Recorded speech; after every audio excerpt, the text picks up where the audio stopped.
Amém, irmãos. Continuamos então nossa pregação expositiva no livro de Marcos, dando continuidade. Na semana passada nós lemos capítulo 7, do versículo 1 ao versículo 8. Hoje nós estaremos abordando do versículo 9 ao versículo 23. Marcos capítulo 7, do versículo 9 ao versículo 23.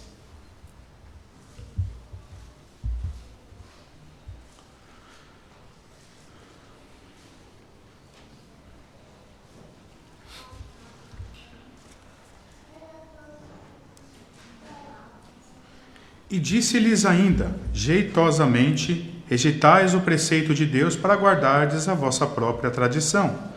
Pois Moisés disse, honra a teu pai e a tua mãe.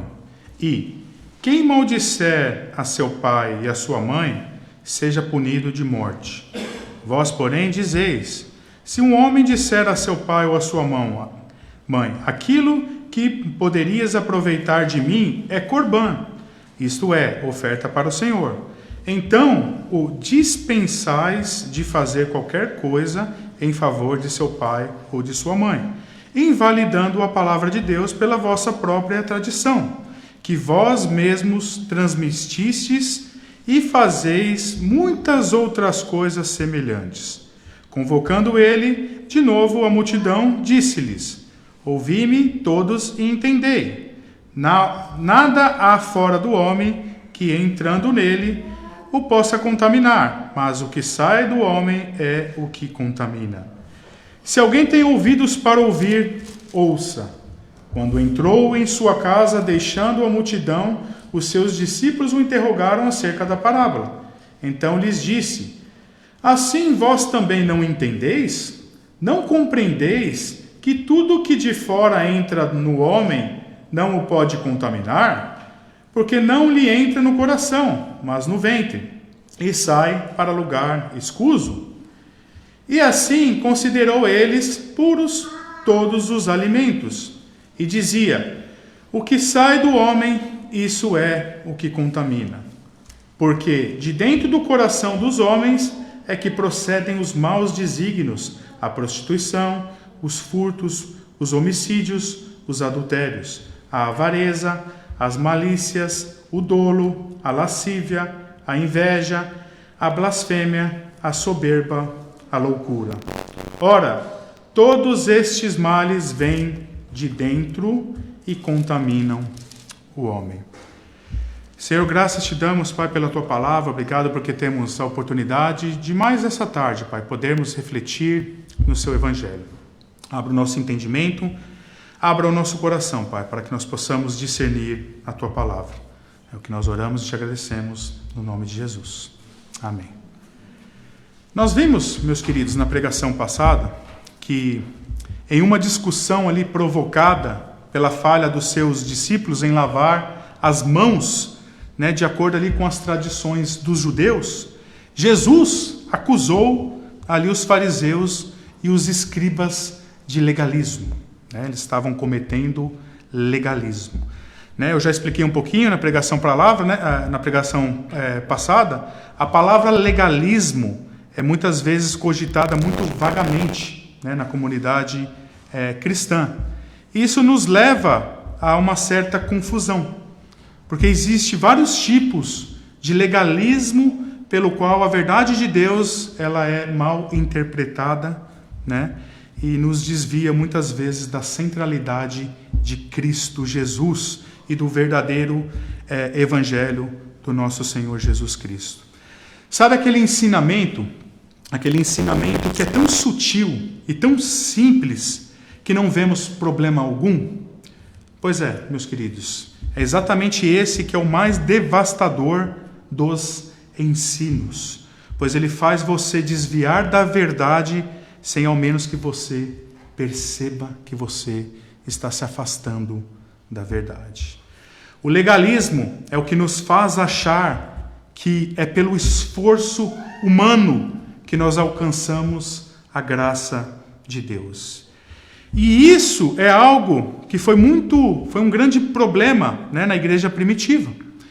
a crença de que nós podemos ser justificados diante de Deus pela a obediência da lei ou o esforço humano. O apóstolo Paulo, nós vemos que ele batalhou bastante, tanto contra esse ensinamento. E ele dizia que é pela graça que os cristãos, e os cristãos judaizantes ali da época ali até concordavam, mas eles diziam também que precisava também da lei. Não era só graça, mas também precisava da lei, do homem fazer alguma coisa, da ajuda humana. E Paulo dizia que todas aquelas coisas eram sombra das coisas que viriam, que apontavam para Cristo. Mas eles diziam que era necessário a lei e que a graça somente não era suficiente. E Paulo dizia: não vos engane com vãs filosofias, com celebrações, sábados, cerimônias. Mas eles queriam a lei. Eles tinham esse sentimento de que o homem tem que fazer alguma coisa e que a graça de Deus por si só não é suficiente. Então Paulo ali, nós vemos em Gálatas capítulo 5, no versículo 2, diz ali até um pouco contrariado aos insensatos Gálatas, se vocês voltarem para essas coisas, Cristo teria morrido em vão. Cristo de nada aproveitará para vocês. E isso era algo muito importante, e é importante que nós venhamos a entender. Isso por causa dessa dependência, desse sentimento carnal, mas gostoso, que nós sentimos quando nós colocamos a nossa confiança nas nossas obras, no que nós fazemos. Quando fazemos isso, nós nos sentimos bons, nós nos sentimos dignos. E esse, meus queridos irmãos, é o caminho que nos leva à soberba. É o oposto do caminho da salvação que Deus declara tão claramente nas Escrituras, que a justificação pela fé em Cristo Jesus, que fornece a única justiça que pode eventualmente ser aproveitada. A única. Somente a graça do bom Deus, meus queridos irmãos. Se estamos confiando em qualquer outra justiça que não seja a justiça de Cristo, estamos entrando na armadilha do legalismo. Outro tipo de legalismo é o que vimos na pregação anterior, no início do capítulo 7, onde os fariseus e os escribas estavam ali elevando as tradições dos homens ao ponto onde eles estavam ali adicionando as leis, regras exageradas acima do que Deus havia determinado, onde Deus tinha os deixado livres, eles queriam escravizar as pessoas, adicionando à lei dos mandamentos de Deus proibições que Deus não havia falado. Como nós já vimos, Jesus completamente condenou esta prática. E nesse mesmo contexto, Jesus fala aos fariseus e os escribas aqui, do versículo 9 ao versículo 13, dizendo: e disse-lhes ainda, jeitosamente, rejeitais o preceito de Deus para guardardes a vossa própria tradição. Por isso Moisés disse: honra teu pai e tua mãe, e quem maldisser o seu pai e sua mãe será punido de morte. Vós, porém, dizeis: se um homem disser a seu pai e a sua mãe, aquilo que poderias aproveitar de mim é corban, isto é, oferta para o Senhor. Então os dispensais de fazer qualquer coisa em favor do seu pai e da sua mãe, invalidando a palavra de Deus pelas vossas próprias tradições, que vós mesmos transmitistes, e fazei muitas outras coisas além dessas. É importante aqui nós entendermos esse termo que Jesus falou, corban. A palavra aqui significa oferenda. No caso, oferta ao Senhor ou consagração ao Senhor. Em si, era um bom princípio, era até um bom princípio, mas tinha sido deturpado pelos rabinos, como uma forma de contornar uma das leis mais importantes de Deus, o mandamento que nós devemos honrar o pai e a mãe.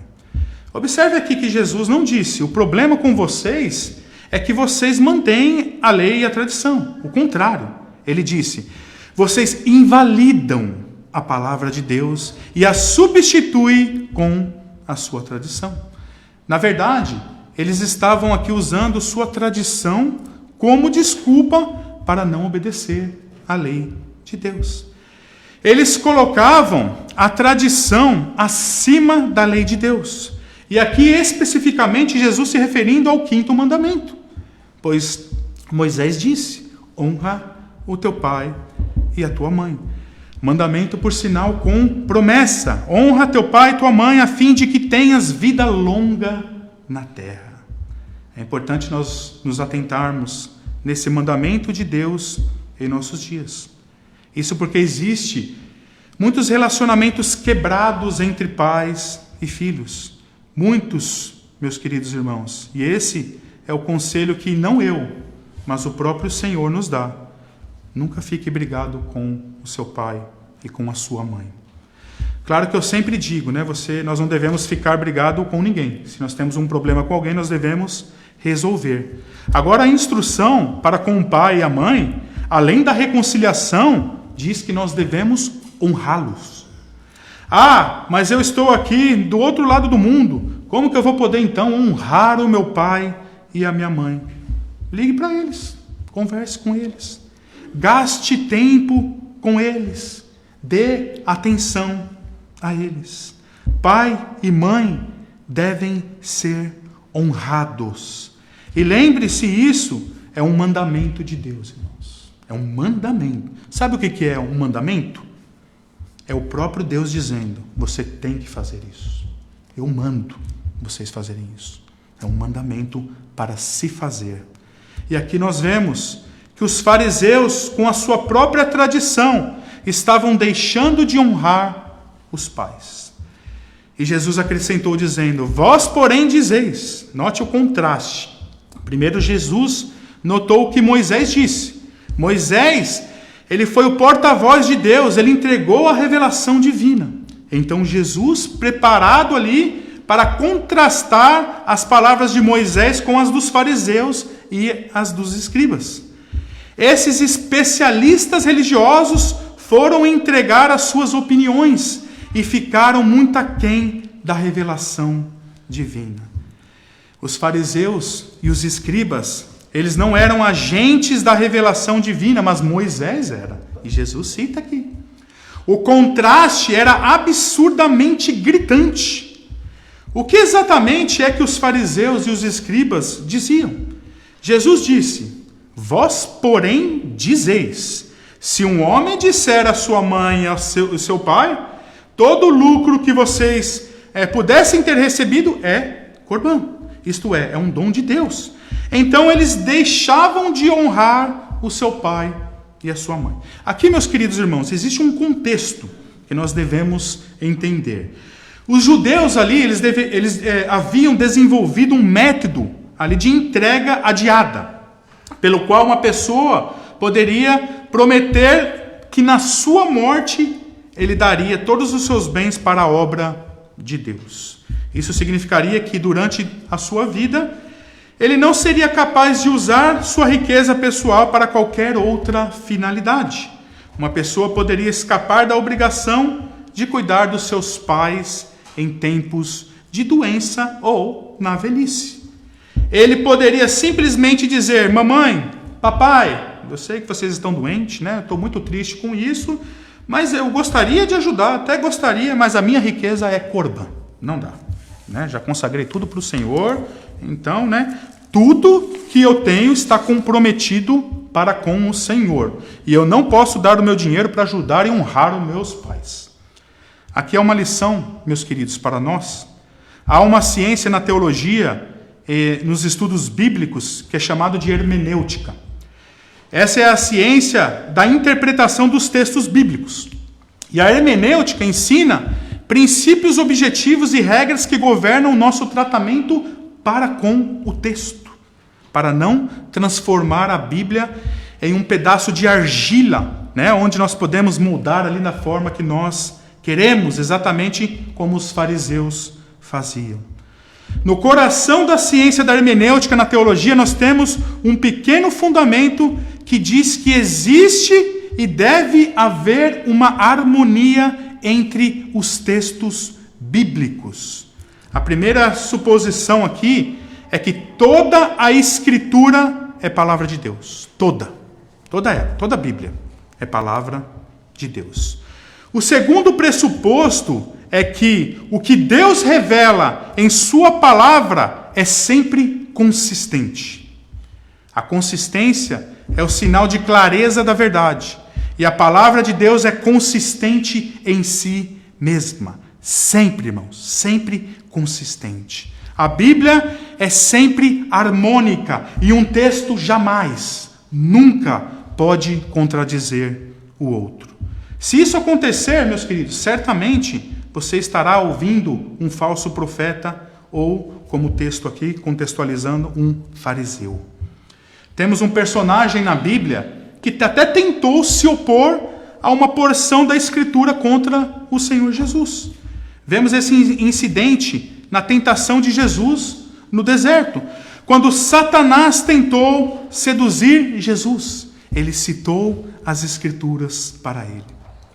Ele levou ele no pináculo do templo de Jerusalém e desafiou o Senhor Jesus a saltar fora, dizendo: Ele dará aos seus anjos ordem ao teu respeito. Ali ele citou uma citação do Salmo 91:11, né?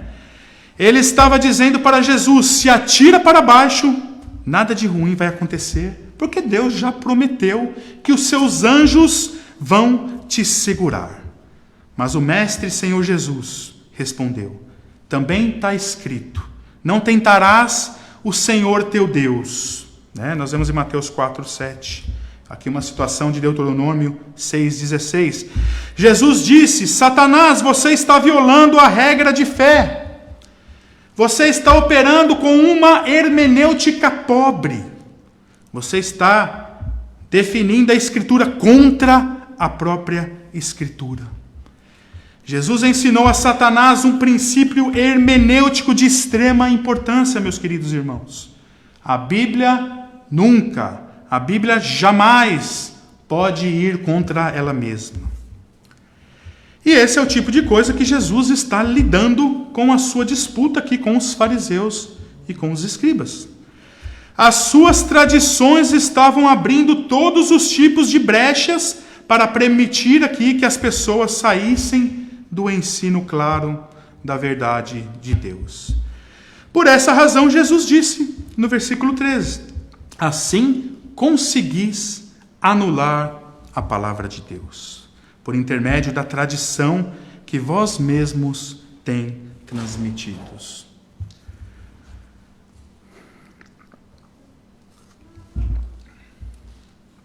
Irmãos, a maior controvérsia teológica na história da igreja, sem dúvida nenhuma, foi a Reforma Protestante no século XVI.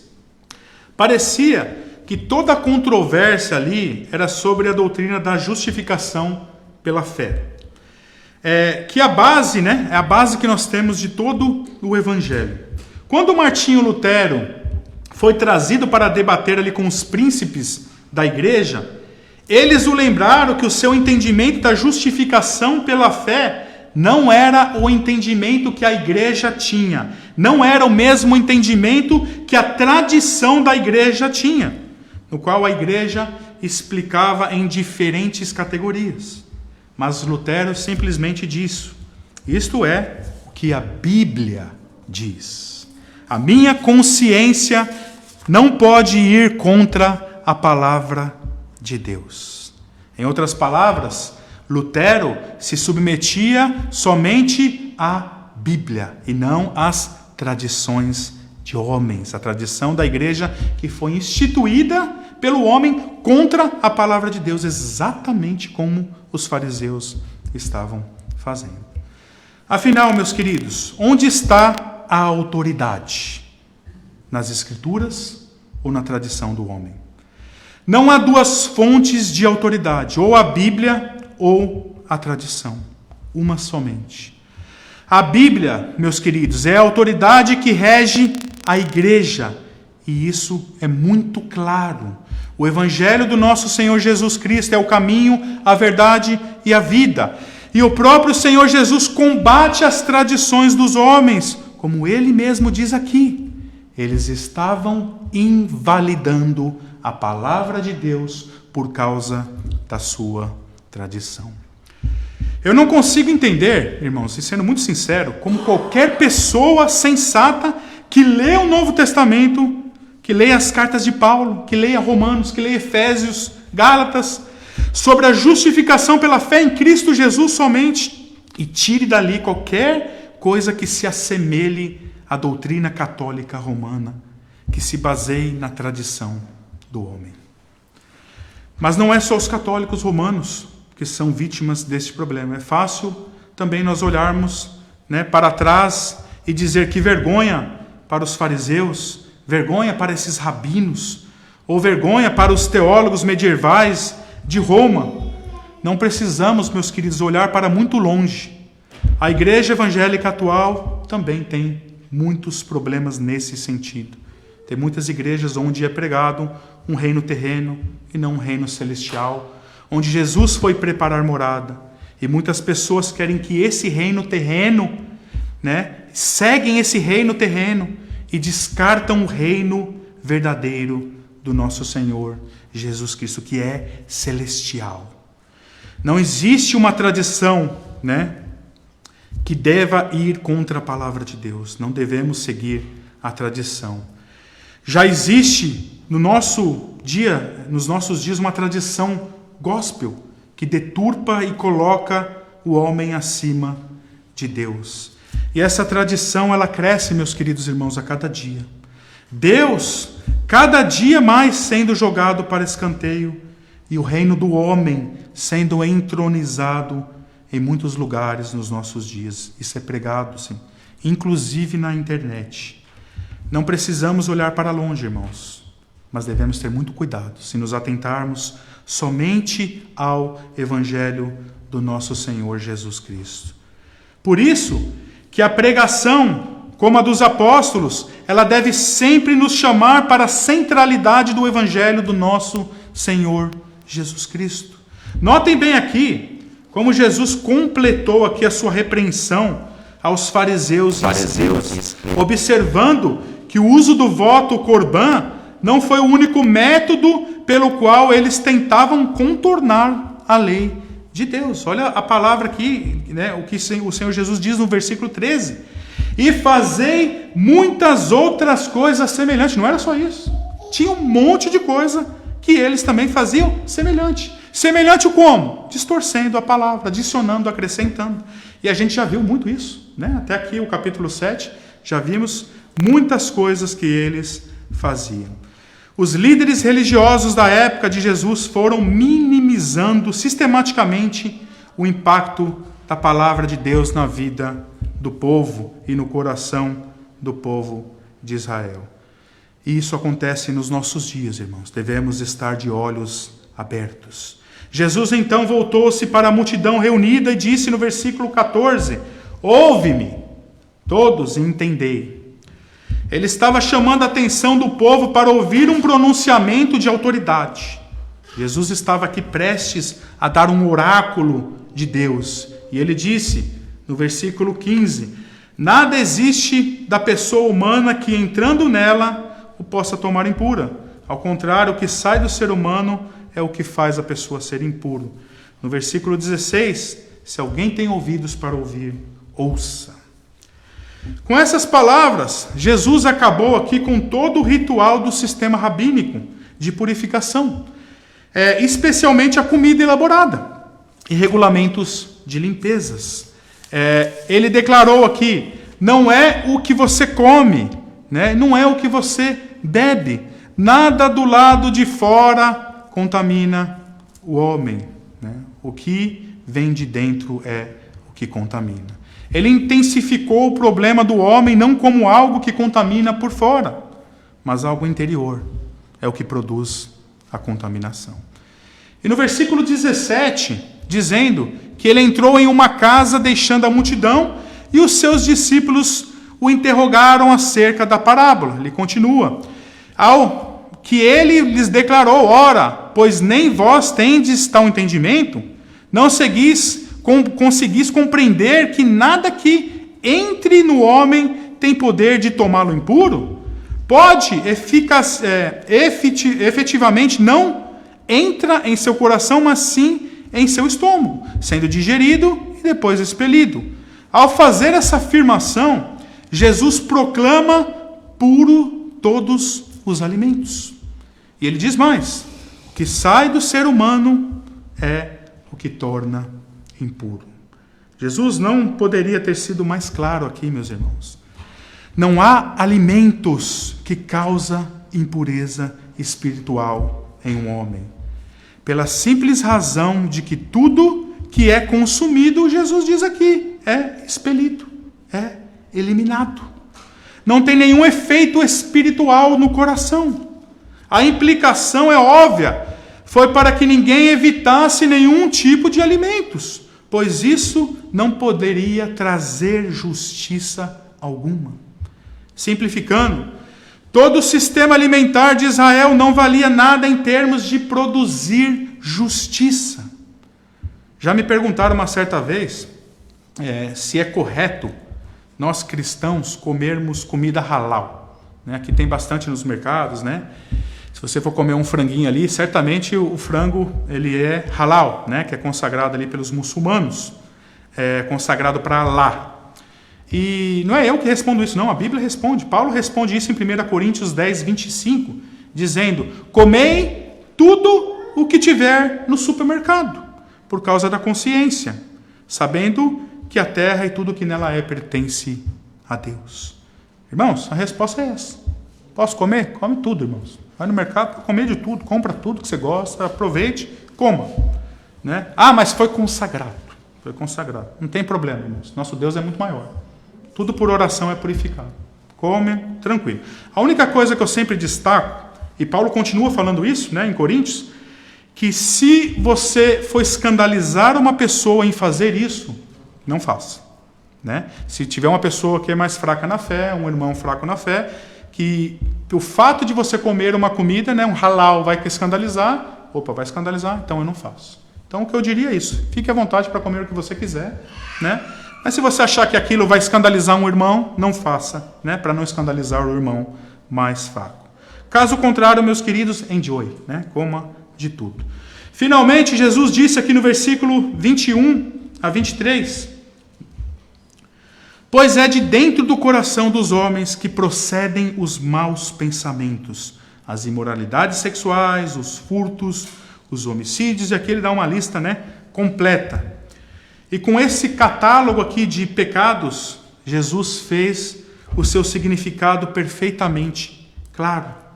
Os pecados que um homem comete em seu coração o faz cometer profanação. Alimentos, meus irmãos, não mancham o coração.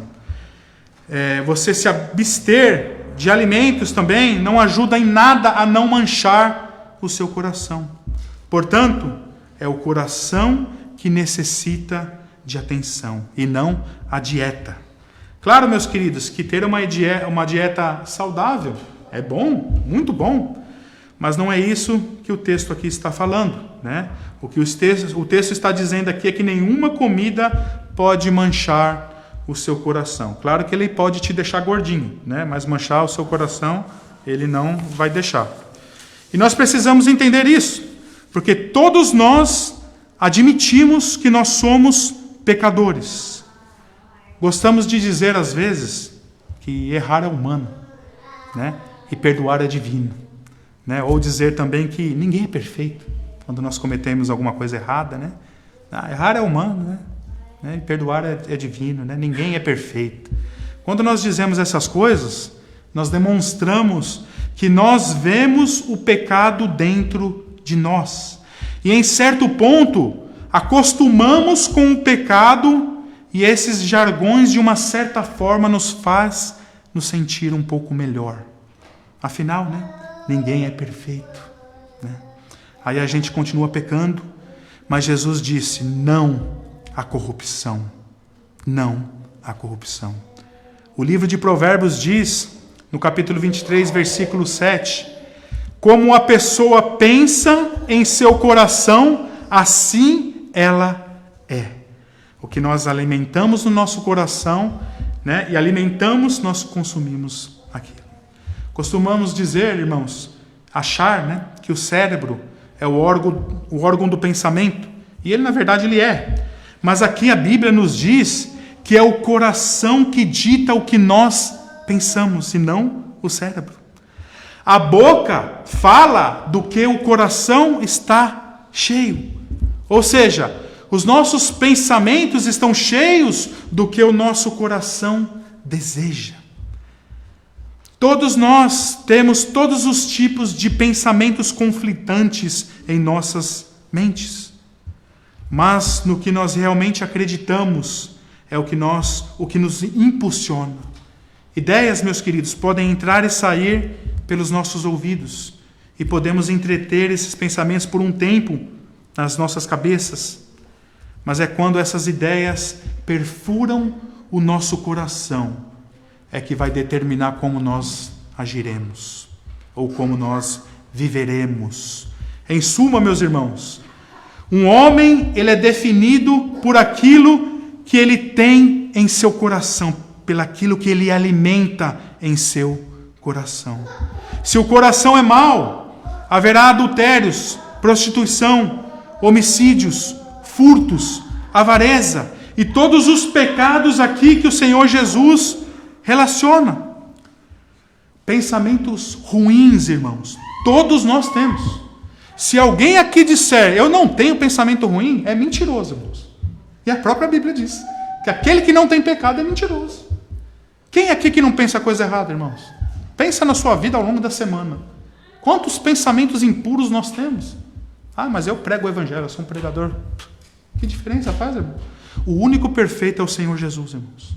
Todos nós temos pensamentos errados, mas nós devemos lutar contra os nossos pensamentos. É quando nós consumimos esses pensamentos e quando perfura o nosso coração que está o grande perigo. Ah, então quer dizer que se eu pecar, então já era, né? Eu consumi ali e eu pequei. Então acabou, não tem mais solução. Não é isso, né? A Bíblia nos orienta a não pecar. Não pecais. Mas se você pecar, você tem um advogado. O Senhor Jesus, meus irmãos, devemos procurar não pecar como a Bíblia nos instrui. Mas nós faremos, nós pecaremos. Devemos reconhecer e nos voltar sempre ao justo e bom advogado, o Senhor Jesus Cristo, e continuar perseverando. Essa é a grande jornada que nós cristãos temos. E devemos admitir que é assim. E esse é o ciclo. Até que um dia nós nos encontremos com Ele lá. E lá, sim, nós não teremos pecados. E para finalizar, meus irmãos, comer ou não comer certos alimentos não vai mudar essa lista que o Senhor Jesus nos mostra aqui nem um pouco. E nem lavar as mãos. Não adianta nada nós estarmos limpinhos por fora, mas podres por dentro. É o coração, meus queridos irmãos, que deve ser purificado. Que o Senhor Jesus nos ajude a cada dia a purificarmos os nossos corações. Vamos orar, irmãos. Maravilhoso Senhor, o único santo, o único bendito, o único que pôde cumprir toda a justiça que nós não conseguimos. Ó Senhor Jesus, muito obrigado. Muito obrigado por tal salvação, Senhor. Obrigado, Pai, porque Tu fizestes na cruz o que nós não conseguiríamos, Pai. Ó Pai, Tu não somente morrestes, Pai, mas Tu cumpristes toda a justiça com perfeição, de uma forma imaculada, pura e perfeita. Muito obrigado, Senhor. Que nós possamos a cada dia entender, Pai, que nós somos justificados por tal justiça perfeita que Tu tens feito, Pai. Porque Tu és santo, Tu és bendito. Que nós possamos entender o Teu sacrifício na cruz, Pai, que nos dá vida eterna, Pai. Que nós possamos a cada dia Fugir, Senhor, dessa lista de contaminações que contamina os nossos corações. E assim, Pai, perseverar até o fim, Pai. Nos dê a graça que nós precisamos para prosseguir, Pai. É o que nós oramos e te agradecemos. No nome de Jesus. Amém.